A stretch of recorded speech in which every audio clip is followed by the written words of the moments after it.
So I'm going to go over how to perform what could be called a lateral squat walk. It can also be called just a lateral walking hip abduction, but essentially that's what it is you're challenging hip abduction. So the first thing I'm going to do is I'm going to put this band around my lower leg, probably around mid shin level.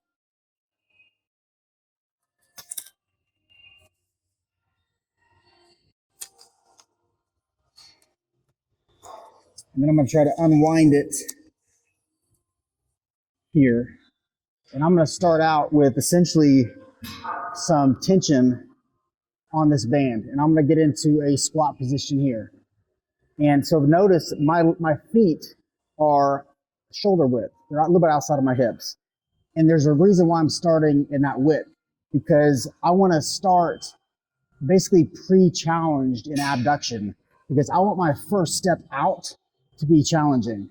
And then I'm going to step back in. And then I'm going to step back out again. And then I'm going to step back in.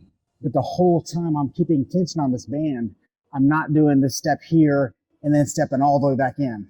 You want to do these baby steps like this so that you have constant tension as you step out. And then when you're coming back this direction, it's the same thing. It's a baby step here, because I'm keeping tension on these hip abductors the whole time, never giving them a break, just crawling. And the slower you crawl and the smaller step you take, the harder this is. So the mistakes people make typically are they start really narrow so there's no tension on this band. And then when they step, they challenge themselves out here, then they step all the way back in and they take the tension off. But you want to keep the tension on that band the whole time, holding the squat position as you essentially crawl out like this. So that's a lateral squat walk. You could also call it a walking hip abduction.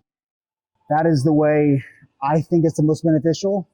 You're going to notice that's a lot harder than taking tension off that band between steps.